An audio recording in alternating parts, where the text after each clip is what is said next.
La ciudad parecía un tablero de luces que no dormía. Desde la terraza del penthouse, las luces de la Avenida de los Insurgentes se deslizaban como un río incesante. Adentro, una sola copa sobre la mesa brillaba bajo la lámpara, reflejando por un instante la ausencia de voces.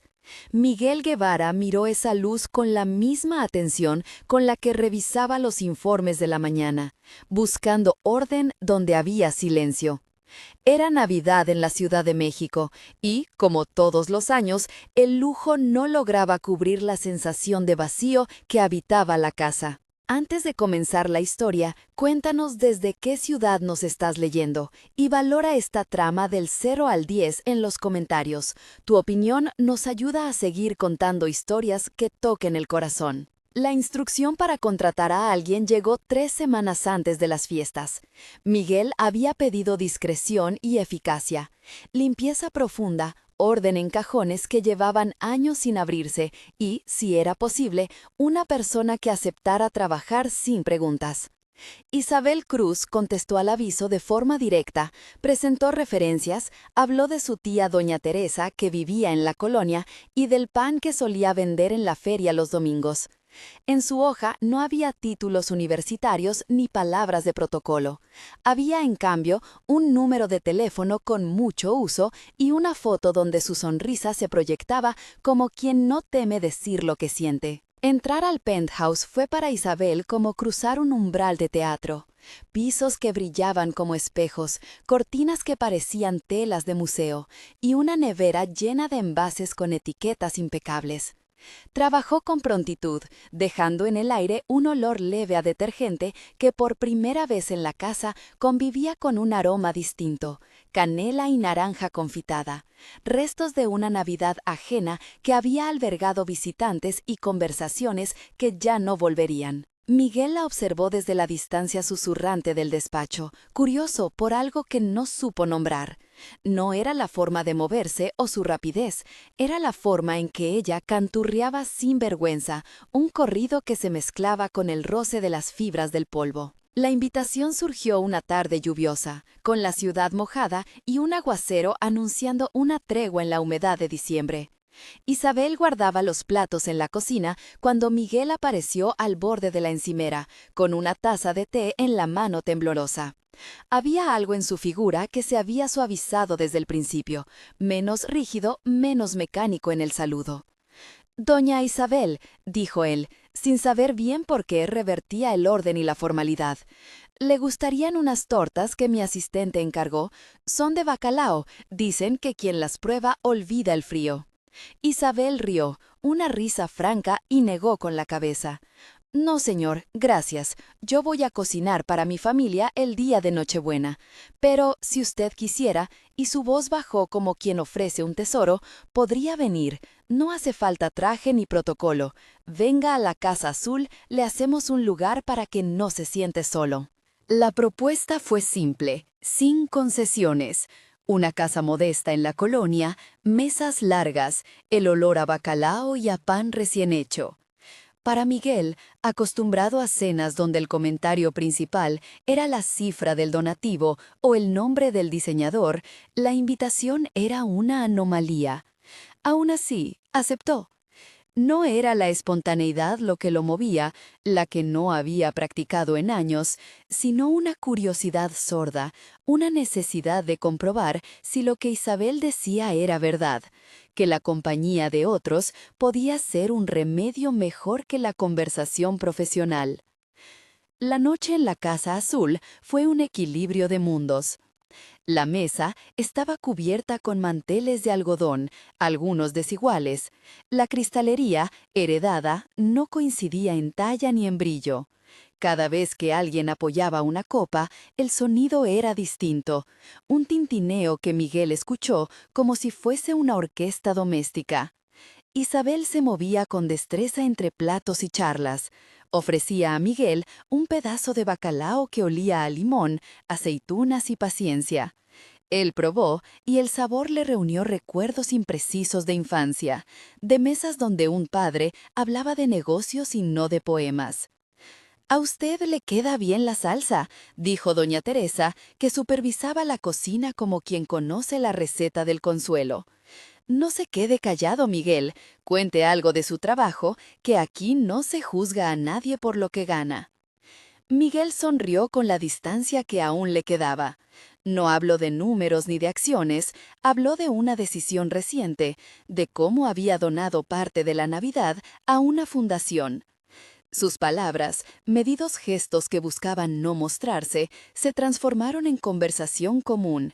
El vecino que vendía tamales, el autobús que llegaba tarde, la promesa de la feria del domingo. Aquel calor era distinto del que había en su casa. No estaba construido sobre la perfección, sino sobre el permiso de equivocarse. Las semanas siguientes trajeron una rutina imprevista. Isabel trabajaba 3 días en el penthouse y 2 en su propia vida. Entre ambas se movía con la serenidad de quien sostiene 2 mundos sin derramar nada. Miguel empezó a esperar las tardes en las que la casa olía a café recién molido. Empezó a aprender los rituales de la cocina doméstica. Cómo aplastar los chiles secos para dar una molienda. Cómo el pan de doña Teresa siempre se servía tibio, aun si eso significaba llegar a la mesa rompiendo la formalidad. Isabel, en su tiempo libre, hablaba de un sueño que no era secreto: abrir una cafetería donde se vendieran sus conchas de canela, un lugar llamado Café de Isa, donde el café se ofreciera con historias y no con prisa. El vínculo entre ambas fue creciendo sin grandes confesiones. Miguel regalaba de vez en cuando flores, asustado por la fragilidad que ellas implicaban, flores que llegaban alumbradas por la lluvia, con pétalos aún pegajosos. Isabel las recibiera con la misma ligereza como se recibe un aviso de buen tiempo. Hubo pequeños gestos que, para él, eran una amenaza al protocolo. Manchar una servilleta con salsa y reírse, saludar a los vecinos con un «buenas» sin el peso de un apellido. Para ella, Miguel era la demostración de que los días podían cambiar, que un hombre, aunque abrigado por la ciudad y la lana, también podía deshacer nudos viejos. La empresa de los Guevara, Grupo Albor, era un universo que existía a pocos metros del fuego cotidiano que Miguel ahora conocía. Allí, en salas de juntas con paredes de cristal, se decidían inversiones que movían barrios enteros. Rodrigo Salazar, su socio de años, le era más cercano en la previsión que en el afecto. Cuando le llamó una tarde, la voz de Rodrigo venía cargada de un ritmo distinto. «Miguel, tenemos que hablar de la planta de Monterrey. Han detectado transferencias inusuales», dijo Rodrigo. «Beatriz me ha pedido que pase la documentación esta tarde». Beatriz Fuentes. El nombre sonó en la mente de Miguel como una campana fría. Beatriz era profesional, eficiente y hermosa en la manera en que la ciudad lo es, calculada. Había sido algo más que una relación de trabajo. En ciertos círculos se decía que su ambición no respetaba límites. Para cuando Miguel volvió a casa esa noche, el penthouse parecía más alto, como si las paredes se hubieran convertido en vitrinas que mostraban éxitos y soledades. La tensión se hizo visible en las reuniones. Beatriz presentó balances que parecían inatacables, con gráficos que subían y bajaban según el viento corporativo. Rodrigo puso cara de preocupación, pero fue Miguel quien sintió el movimiento en la sangre. Alguien había accedido a cuentas, realizado transferencias que no coincidían con los proyectos aprobados. Cuando revisaron las grabaciones de acceso, encontraron claves usadas en horarios imposibles. La palabra sabotaje circuló con un frío profesional. Para Miguel, era la entrada a un laberinto donde la falta de confianza podía costar más que dinero. La primera humillación social para Isabel llegó en la cena anual de la corporación, aquella noche en que las cristalerías se exhiben y las copas parecen medir el estatus de cada sorbo. Miguel, por torpeza o por impulso, decidió llevarla. Fue una decisión íntima que se convirtió en un foco de atención. La colonia entera de la empresa miraba con curiosidad esa disonancia. Isabel se vistió con su mejor blusa, pero la elegancia de la ropa no borró la manera en la que sus manos hablaban, manos trabajadas con pequeñas callosidades del pan y del fregadero. Apenas entraron, alguien dejó caer una broma fina que sonó como cuchillo.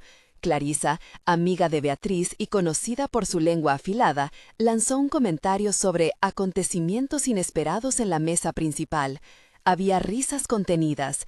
Isabel, que no buscaba enfrentamientos, sintió la mirada de la sala fría como la ventana del despacho de Miguel. Por primera vez, la mesa perfecta se quebró con lo que no se podía ordenar: prejuicio. Miguel notó la rigidez de su acompañante, cómo cerró la mandíbula para no responder. Al volver a casa, Isabel se quedó en blanco. La cena que debía haber sido un puente se convirtió en un recorte de distancia. «Lo siento», dijo Miguel, intentando poner la mano sobre la suya. La mano era cálida y temblorosa. «No supe protegerte». Isabel retiró la mano con una sonrisa que no le alcanzó a los ojos. «No es su culpa, señor. Hay cosas que la ciudad enseña a algunos y a otros no. Yo me voy». Se marchó esa noche, sin despedida larga, con el paraguas hecho un nudo de lágrimas que la lluvia no alcanzó a secar. Miguel la vio alejarse por la calle. La imagen del paraguas, cerrado deprisa, quedó clavada en su mirada. La protección que no supo ofrecerle. La distancia no duró mucho. Isabel volvió a trabajar en el penthouse como si nada hubiera pasado, pero hubo un silencio que les exigió a ambos aprender. Miguel comenzó a salir menos a las cenas de gala y más a comprar el café que doña Teresa le recomendaba. Las pequeñas renuncias fueron el contorno de su transformación. Dejar el primer sorbo del café a la mitad para que el momento siguiera. Leer un mensaje sin pensar en la respuesta que debía dar al consejo de administración. Isabel, por su parte, guardaba silencio sobre sus sentimientos. Habló en cambio de su proyecto, de la cafetería que soñaba abrir con el dinero que podía ahorrar. El descubrimiento del fraude se materializó en papeles y en nombres. Un análisis forense de cuentas reveló que varias transferencias fueron encadenadas a través de cuentas fantasma. Hubo cheques sin respaldo y contratos firmados con suplentes. La persona que más parecía beneficiarse era Beatriz. Contratos que favorecían a empresas que, en apariencia, tenían lazos legítimos con Grupo Albor. Cuando Miguel confrontó a Beatriz, su respuesta fue hielo cortante, una mezcla de negación y arrogancia.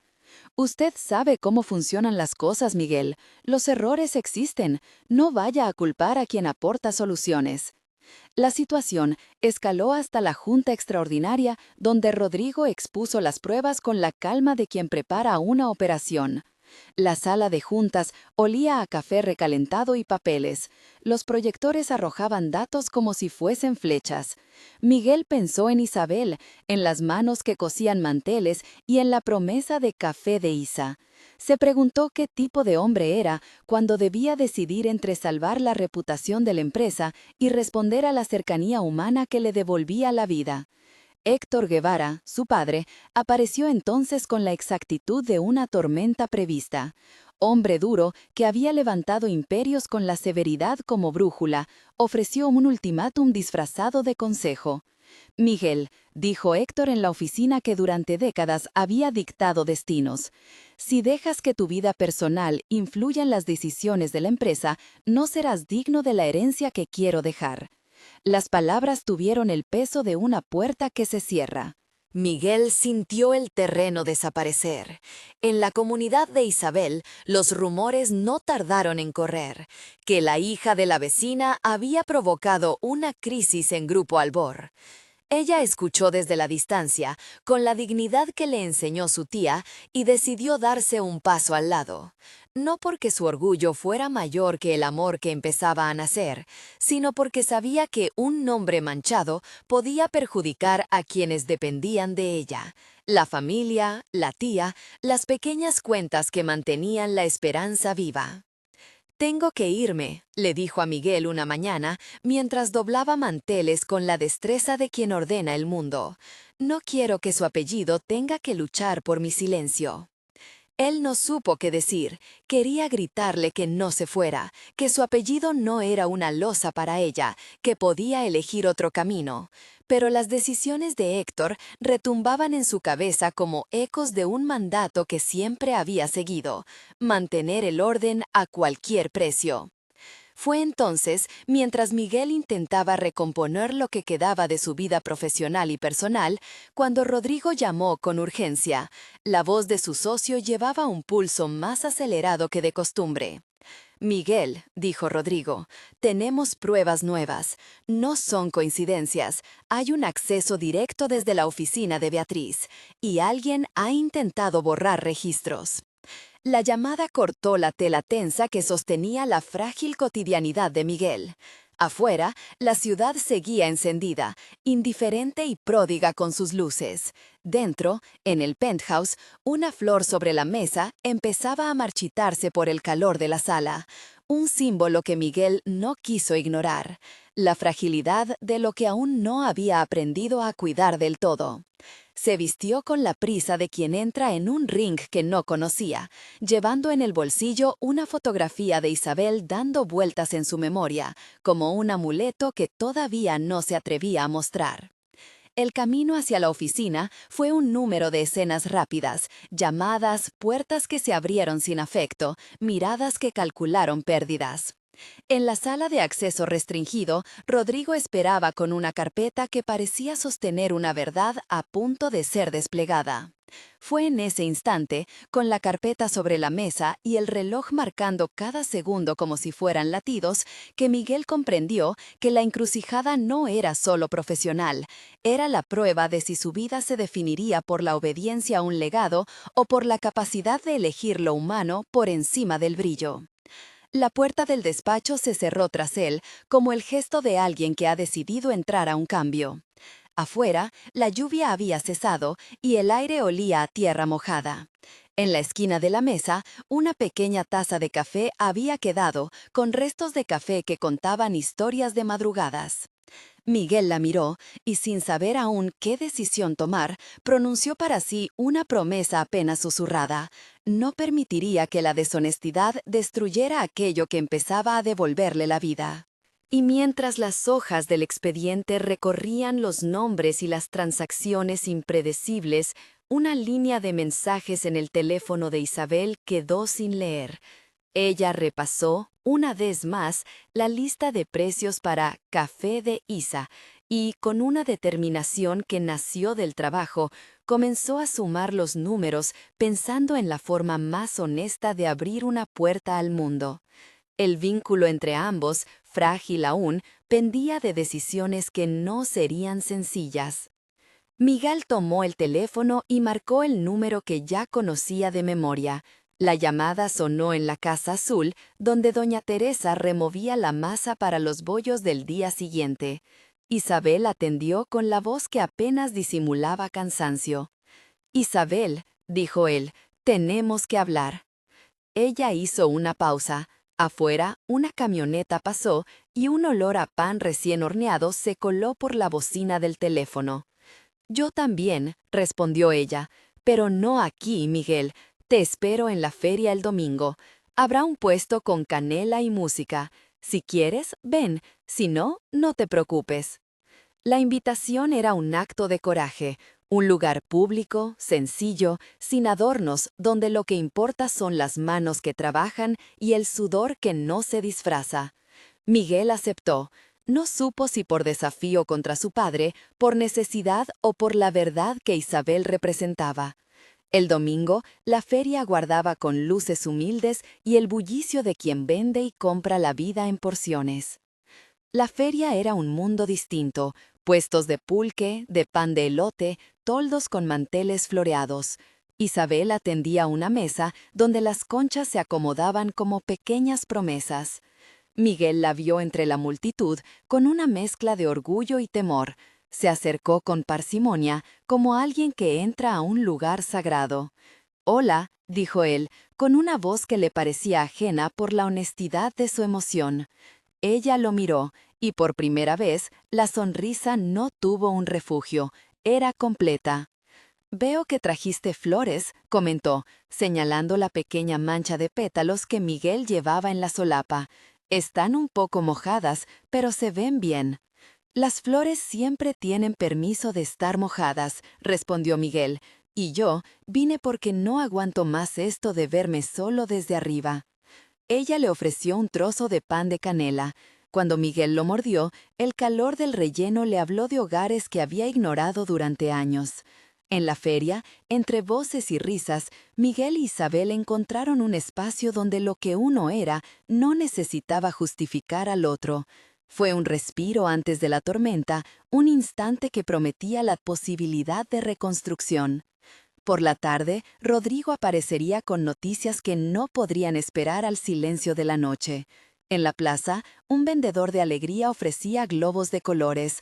Miguel los miró y pensó en su reflejo en las vitrinas, en la fragilidad de todo lo que creía firme. Había una decisión delante de él, y por primera vez, la posibilidad de elegir la compañía como brújula parecía más importante que cualquier cifra en un balance. El clima de la feria, con el aroma del café y la canela, dejó una marca que Miguel no pudo borrar, la certeza de que si perdía a Isabel, podía perder algo que jamás se podría reponer con dinero. La tarde se estiró y cuando el sol comenzó a bajar, Isabel guardó el puesto con la calma de quien ha hecho bien su trabajo. Miguel la acompañó hasta la esquina donde la calle comenzaba a subir. Allí, entre el ruido cotidiano y el olor a asfalto, miraron el horizonte de la ciudad que tanto los había puesto a prueba. Doña Teresa, a lo lejos, agitó un pañuelo como quien bendice sin hablar. Miguel tomó la decisión de luchar, no solo por su empresa, también por la mujer que le había enseñado a apreciar la armonía de una mesa compartida. El teléfono volvió a sonar en su bolsillo con la insistencia de la urgencia. Rodrigo, ahora con la voz que ya no disimulaba la gravedad, le dijo algo que cerró el círculo de ese día. Alguien cercano había manipulado los registros. La maniobra no solo afectaba cuentas, sino también la percepción pública de la empresa.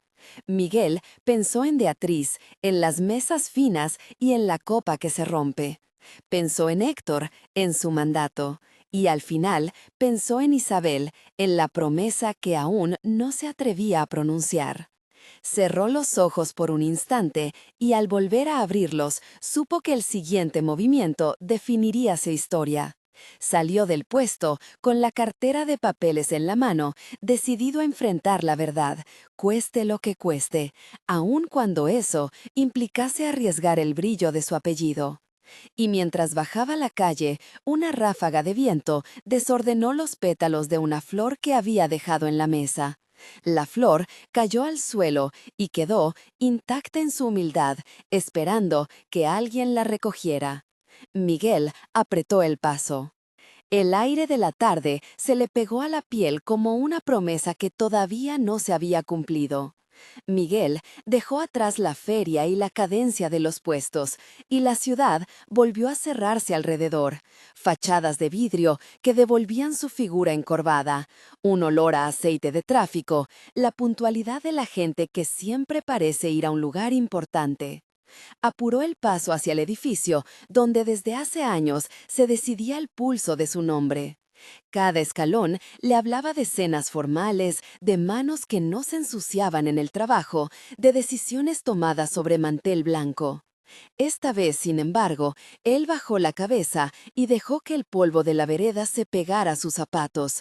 Los pétalos que se habían esparcido en la mesa de la feria quedaban atrás como un testigo silencioso. Rodrigo le esperó en la puerta del área administrativa con la chaqueta abierta y un sobre grueso bajo el brazo. Tenía la frente húmeda, como si él también hubiese tomado la decisión de abandonar la comodidad. Sus ojos no eran los del hombre que trae buenas noticias, eran los de quien ha visto una grieta en la pared que sostiene un edificio entero. No pude esperar, dijo Rodrigo sin ceremonias. Te traje esto. Le entregó el sobre. Dentro, papeles ordenados por fechas, hojas de cálculo impresas, copias de transferencias. La tinta formaba una maraña tan clara como una confesión. Miguel las dejó deslizar entre sus dedos y, en cada hoja, las cifras dejaban de ser números para convertirse en nombres que mordían. Había pagos subrepticios a una cuenta que no figuraba en la contabilidad general, facturas por servicios inexistentes, notas con apuntes en la caligrafía de alguien que conocía demasiado bien los nombres de la familia. Al final de una de las hojas, casi escondida, una rúbrica que parecía, por descaro o por descuido, haber sido replicada con la familiaridad de quien imita una firma para hacerse creer integridad. Miguel la miró hasta que la firmeza de su pulso volvió a la mano. Aquella firma le quemó la garganta. Beatriz, murmuró, ¿qué demonios hace su nombre acá? Rodrigo respiró, como si el aire le costara encontrar las palabras adecuadas. Él había sido el primero en presentarle la contabilidad detallada, el primero en preguntar que algo no cuadraba, el primero en atreverse a seguir la huella hasta donde llevó. No está solo su nombre, dijo. Son órdenes con membrete de la empresa, pero las transferencias terminan en una entidad que no existe y luego vuelven con otra etiqueta. Es como si alguien estuviera lavando la verdad con otros nombres. La claridad de la acusación cayó como una luz fría. Miguel dejó que la ira se concentrara en un punto. Beatriz, cuyos banquetes y servilletas habían sido la máscara más bella. Beatriz que sonreía en las fotos de las comidas de gala y que conocía el lugar de cada tenedor. La idea de que su opulencia pudiera esconder una mancha así le revolvió las entrañas. ¿Por qué?, preguntó, porque en su pecho cabía aún la ingenua necesidad de entender. Para mover dinero sin que se note, contestó Rodrigo, para cubrir pérdidas, para sostener algo que empezó a romperse por otro lado. Y hay firmas que autorizan esos movimientos. No digo que lo haya ordenado ella directamente, pero su firma aparece como aval. Un silencio con sabor a amenaza les obligó a escuchar la respiración de la oficina. Afuera, la ciudad seguía. Un camión descargó, unas conversaciones se entrelazaron, un silbido se perdió. Miguel sintió por un segundo la fragilidad del tiempo. Todas las decisiones se apilan una sobre otra hasta que el edificio se desliza hacia el abismo. «Tenemos que hablar con Héctor», dijo, finalmente, ahora. Rodrigo asintió, pero su mirada no era de victoria. Ambos sabían que la confrontación no sería una purga limpia de culpas, sería una demolición de certezas, una exhibición de sombras que habían sido toleradas por demasiado tiempo. El despacho de Héctor estaba arriba, en el ático, donde las vistas eran más solemnes y las mesas más grandes. Miguel subió las escaleras con las hojas en la mano, como quien lleva pruebas al estrado. Sus pasos eran más medidos que los de la tarde. Conocía cada objeto del despacho con una intimidad que dolía. El reloj de pared detenido en una hora que él no recordaba. La foto de un barco en la que su padre aparecía con la mirada rígida hacia un futuro que se quiso domar. Abrió la puerta sin tocar. Héctor lo recibió con la misma parsimonia con la que recibía los informes trimestrales. Tenía la corbata floja y las manos largas sobre la mesa. No había sorprendido en su rostro la sorpresa de un hombre que no supiera guardar secretos. Sabía presentirlos como quien huele la lluvia. «Miguel», dijo Héctor, con esa voz que acostumbra a arreglar malentendidos, «¿estás bien?» Miguel colocó los documentos frente a él como quien deposita una reliquia. La luz que filtraba la persiana inclinó los folios en diagonal, dejando las cifras más luminosas de lo que correspondía. «No», contestó Miguel, «estoy harto. Quiero saber quién ha estado moviendo dinero. Quiero además que esto termine, que la empresa deje de ser un muro de humo». Héctor frunció la frente y pasó un dedo por la superficie de la mesa. No era un gesto de indiferencia, era la preparación del hombre que no se sorprende, que sabe que los movimientos difíciles comienzan con palabras medidas. «Siéntate», dijo, «cuéntame lo que tienes, y hazlo con calma, no te precipites».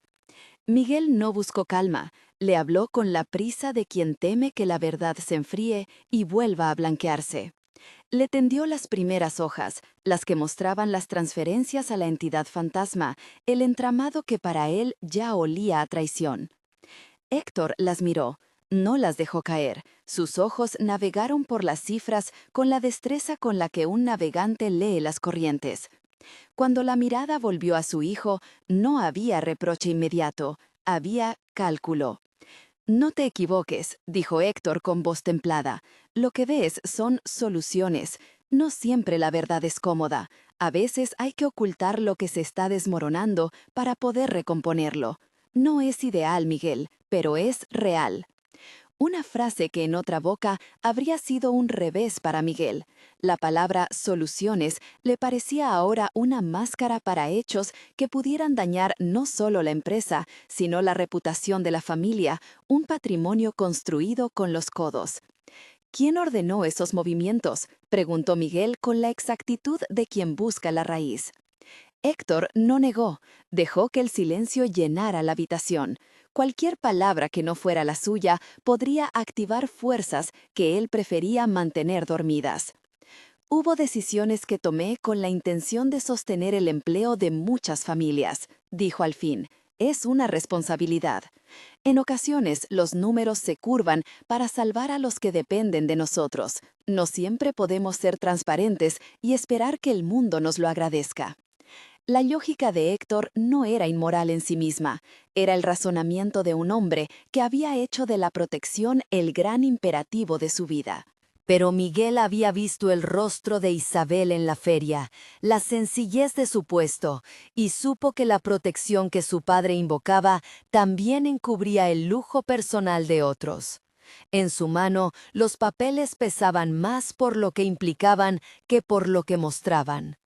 «¿Y Beatriz?», insistió Miguel. «Su firma aparece. No es solo una rúbrica. Hay órdenes con su nombre. ¿Me vas a decir que ella no sabía? ¿Que la señora que recibe invitados y decide cubiertos no supo que se movía dinero hacia cuentas falsas?» Héctor cerró los ojos un breve segundo, un centelleo de orgullo herido o de resignación. «Beatriz es parte de la familia ahora», murmuró. «Su papel ha sido acompañar ciertas gestiones, no te lo voy a negar, pero atribuirle intencionalidad es una acusación grave. Hay que ser cautelosos». Las palabras de Héctor abrieron una fisura que Miguel no pudo dejar pasar. La contención se le había vuelto insoportable. Si había alguien que había aprendido a leer los gestos de poder, era él, y ahora veía a su padre no como el patriarca invencible, sino como un hombre que había decidido cubrir verdades para mantener una ilusión. «No voy a ser cauteloso con eso», dijo Miguel. «Si tapamos la verdad, la empresa se pudre desde dentro. Tengo que exponer esto, no solo por números, por dignidad, por las personas que trabajan y que no merecen ser moneda de cambio». Héctor apoyó los codos en la mesa y por un instante pareció el hombre que fue antes de construir fortunas. Sus ojos se volvieron más duros y por primera vez Miguel percibió en ellos la sombra de la amenaza. «Si sales con esta historia, hijo, destruyes más que a mí», dijo Héctor con una voz que se volvía de acero. «Esas familias de las que hablas las pondrás en la calle. La prensa hará una carnicería. No es solo un apellido, es mucha gente». La acusación de Héctor no fue solo para Miguel, la lanzó contra la ciudad entera. Miguel sintió una cólera que no era suya. Las manos que empujaron los platos caros para que se vieran no eran las que pagaban el pan en la panadería de la esquina. Y sin embargo, la justificación de su padre resonaba con una lógica perversa que había costado vidas antes. La familia, el empleo, el prestigio, todo alineado en una defensa que olía a autoconservación. «Si la empresa cae por esconder la verdad, caerán igual», replicó Miguel. pero al menos caerá con la verdad en la cara. Prefiero la ruina visible a la corrupción invisible. Héctor lo miró y por un momento la tensión los partió en dos. En la puerta, una sombra se asomó. Beatriz entró sin anunciarse. Llevaba un vestido que habla de cenas que duran hasta la madrugada y una sonrisa que no desapareció a pesar de la gravedad del ambiente. Sus ojos, al posarse sobre Miguel y los papeles, se quedaron un segundo demasiado largos en la hoja con su firma. ¿De qué se trata?, preguntó ella, sin dejar de sonreír. Se acercó a la mesa como quien examina una vitrina. Miguel volvió a ver la imagen de las conchas y la canela. La diferencia entre dos mundos le golpeaba con la fuerza de un mediodía. De lo que siempre se trata, dijo Héctor con calma calculada, de proteger lo que construimos. Beatriz dejó caer un vaso con un movimiento imperceptible que no sonó. Sus manos no temblaron cuando tomó una de las hojas y la leyó en silencio. Luego la sostuvo, no para esconderla, sino para exponerse a lo que estaba escrito. «Esto parece una confusión administrativa», comentó ella con esa voz que buscaba desactivar las acusaciones. Pero cuando alzó la mirada, Miguel vio en sus ojos algo que no le gustó. No era sorpresa, era cálculo. Un plan que había sido descubierto a medias. La sala se cerró en un triángulo de miradas, la del padre que pedía cautela, la del esposo que buscaba sostener el legado y la del hijo que se había cansado de la mendacidad. Miguel supo que en ese instante tomaría una decisión que lo apartaría para siempre de alguno de ellos. Extendió la mano y empujó una de las hojas hacia Beatriz. La firma era indiscutible. Ella la miró como quien observa una nota musical desafinada en una sinfonía que lleva años interpretando. ¿Reconoces esto?, preguntó Miguel. Beatriz dejó la hoja sobre la mesa, pero no la negó ni la confirmó con palabras.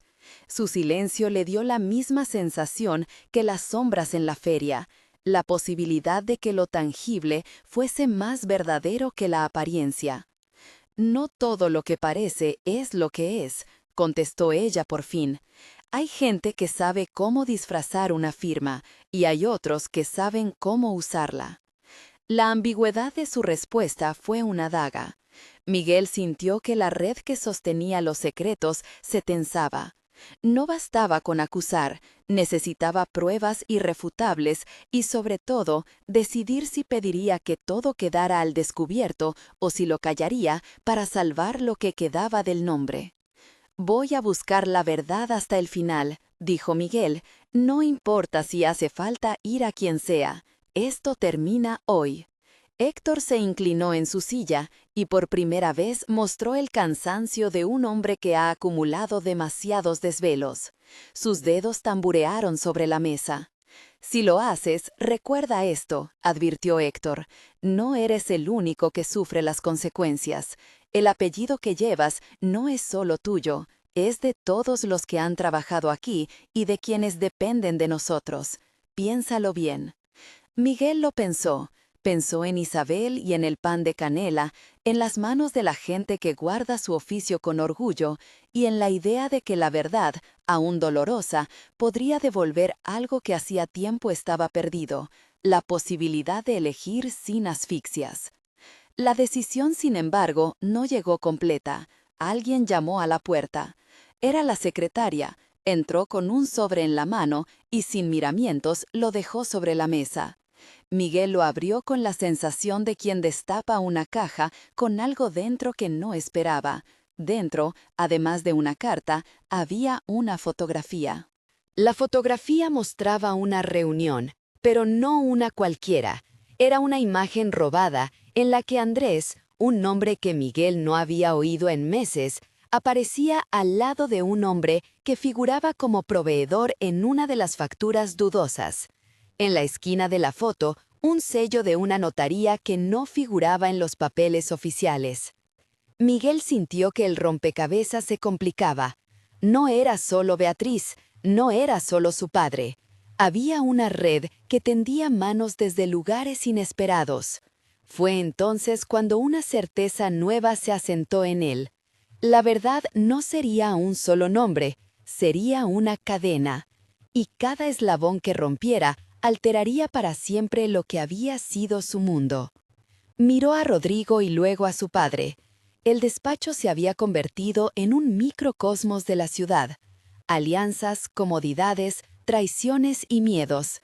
Miguel sabía que su siguiente paso decidiría quién quedaría del otro lado del puente.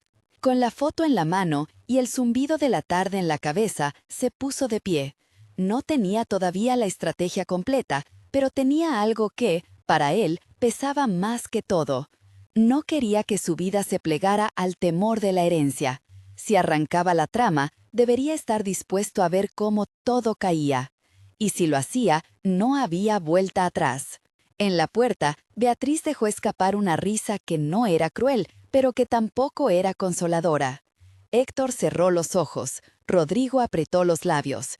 Miguel, con la mirada clavada en la foto, respiró profundo y dijo, con la voz de quien ahora entiende el costo: voy a ir hasta el final. No por orgullo, ni por venganza, por honestidad. Y si alguien tiene que caiga la verdad. Mientras la frase flotaba entre ellos, el timbre del ascensor sonó lejanamente como un latido que anuncia más nombres que entrarían en la trama.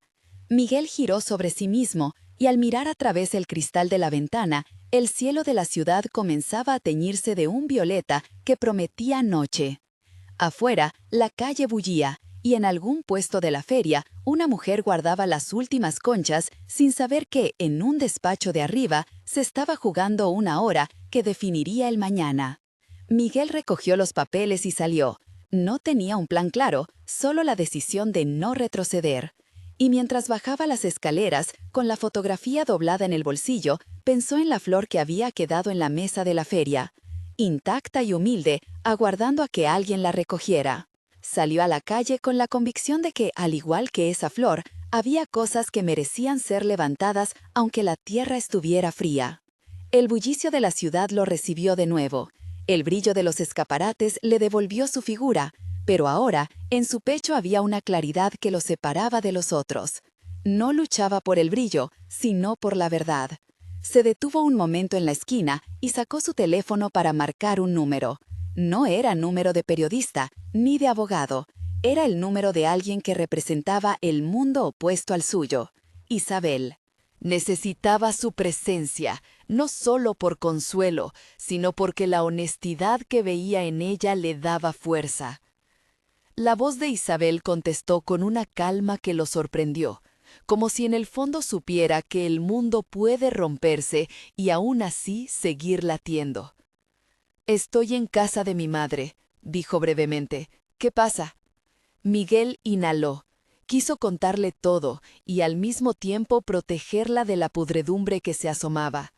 No era momento de mezclarla en una batalla que la amenazara, pero la necesitaba a su lado, como quien necesita la verdad pronunciada en una voz que no sea la de un despacho. «Ven», dijo, «necesito que estés conmigo». Ella guardó silencio, y en ese silencio Miguel oyó la música lejana de las tardes en la feria. Luego, con una firmeza que le dio coraje, Isabel respondió: «Estoy ahí». Colgó y Miguel continuó caminando, con paso decidido. En el bolsillo, la fotografía le quemaba como la certeza de un deber. Mientras se acercaba a la casa donde Isabel lo esperaba, no pudo evitar mirar una vez más la calle por la que había pasado. Un coche pasó dejando un aroma a gasolina y un hombre barría la vereda con movimientos lentos y pacientes. Miguel pensó en él y en todas las manos que mantendrían eras, y supo que su elección afectaría más que su apellido. El encuentro con Isabel sería igual de determinante que la conversación que había tenido con su padre. Ella, con su sencillez, podía ser el espejo que le permitiera ver la ruta correcta. Pero antes de llegar a la casa de la mujer del puesto de conchas, Miguel tuvo que afrontar otra puerta, la de una cafetería donde alguien los esperaba con prisa y papeles. Rodrigo estaba ahí de nuevo, con la mirada en fuego y una copia más, la correspondencia que enlazaba nombres hasta formar una red que parecía inquebrantable. «Esto ya no es solo de la empresa», dijo Rodrigo cuando Miguel se sentó. «Hay intereses políticos, gente que presiona desde fuera y hay fotos que corroboran pagos. Si decides ir hasta el final, no será solamente una caída empresarial, será un terremoto». Miguel miró la taza de café humeante y pensó en la dulzura de la canela que Isabel le había ofrecido en la feria. El contraste le hirió, pero había llegado el momento de aceptar que todas las decisiones tienen un precio y que para él la factura más alta sería tal vez perder lo que creía asegurado. «Entonces», dijo al fin, «haremos lo que haya que hacer, pero primero que nadie toque esos papeles. Ningún correo, ninguna filtración sin que yo lo autorice». Rodrigo asintió, y en sus ojos hubo reconocimiento. Dos hombres que se alineaban ahora por un propósito que no era ganar dinero, sino restituir la verdad. Afueras de la cafetería, la noche ya vestía la ciudad con luces tenues. Miguel guardó los documentos y, con la certeza de que el rumbo estaba marcado, se dirigió a la casa de Isabel. En su pecho se mezclaban la responsabilidad y la certeza de que, si elegía la transparencia, algunos se sentirían traicionados y otros liberados. Lo que no sabía todavía era cómo esa elección transformaría el amor incipiente que había nacido entre la harina y la canela, entre la modestia y la sinceridad. Al llegar, Isabel lo recibió con la misma calma que él había conocido en la feria. Sus manos, al tomarlas de él, tenían la harina de siempre, y sus ojos una luz que no pedía nada y lo ofrecía todo. «Cuéntame», susurró. Miguel dejó que la historia saliera en pequeños grupos: la feria, Rodrigo, los papeles, la firma. No le contó todo, decidió reservar para él los detalles más punzantes, no por temor a herirla, sino por no convertirla en víctima de un mundo que no era suyo. Aún así, lo que dijo fue más que suficiente para que Isabel entendiera la gravedad. Ella lo oyó sin interrumpir. Cuando terminó, lo miró fijo, sin juzgar, con una compasión que lo dejó desnudo y a la vez fortalecido. «Si vas a hacerlo», dijo, «hazlo por lo que es justo, no por el castigo, no la verdad que manchen, sino la verdad que sane». Era una frase simple, y Miguel sintió que la ciudad que tenía en los hombros por fin adquiría un alivio sutil. Isabel no prometía soluciones, prometía claridad, y para él, en ese instante, aquello fue suficiente para sostener el siguiente paso. La noche se cerró sobre ellos con la sensación de que, al alba, la ciudad sería otra. Miguel no sabía aún los nombres que caerían, ni los que resistirían. Solo sabía que cuando saliera del umbral de esa casa, su vida se dividiría en un antes y un después.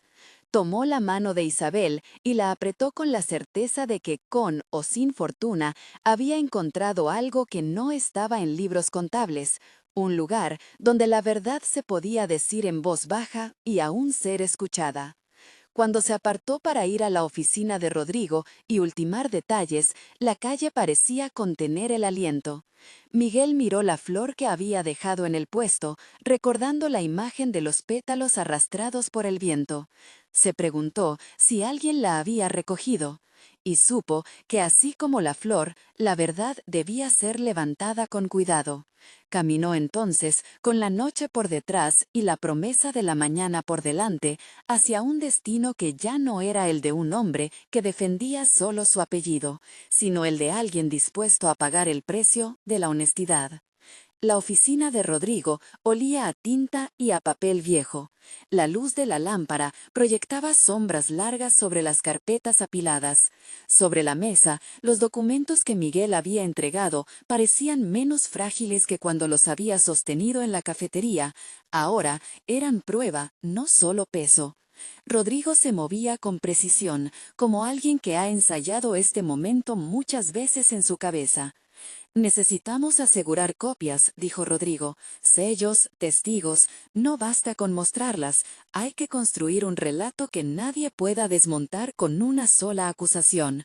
Miguel observó cómo Rodrigo desplegaba un plan hecho de pasos mínimos: quién recibiría qué, en qué orden, cómo evitar que los papeles desaparecieran en el primer empujón. Hablaban en voz baja, midiendo cada palabra como si fuera un billete frágil. Miguel aceptó la logística, pero insistió en una condición que le ardía desde la casa de Isabel. Isabel no puede quedar expuesta, dijo.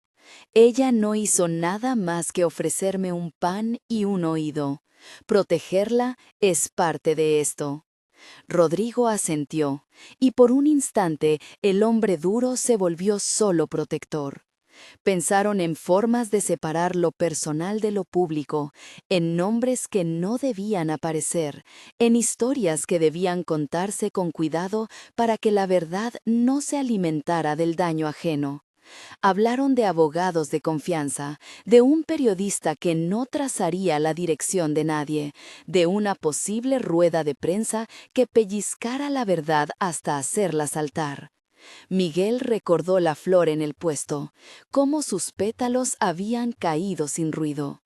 Entendió entonces que la verdad, igual que esa flor, necesitaba manos que la recogieran sin aplastarla. No buscaba venganza, buscaba que lo que estaba podrido se aireara y que la ciudad volviera a poder caminar sin humos. Mientras cerraban las carpetas y Rodrigo guardaba una copia en un sobre con calma metódica, un golpe seco vino de la puerta. Fue primero uno y luego otro, más urgente. Los dos se miraron. Rodrigo dejó la tapa del bolígrafo a medias, y en el pasillo se oyó una voz que no necesitó presentarse para helarles la sangre. ¿Se permite?, preguntó, en tono oficial y frío, alguien al otro lado de la puerta. Los dos aspiraron, conscientes de que la noche podía traer aliados o dientes. Miguel apoyó la mano sobre la mesa, sobre los papeles, como quien busca anclar lo que aún no está decidido. Rodrigo fue hacia la puerta y por un segundo dudó si abrir o escuchar desde la mirilla. La mano en el picaporte tembló apenas. Afuera, la luz del pasillo parecía morder el umbral. Rodrigo entrecerró los ojos y dijo con la voz medida que ahora era necesaria: «A ver quién es». La cerradura giró.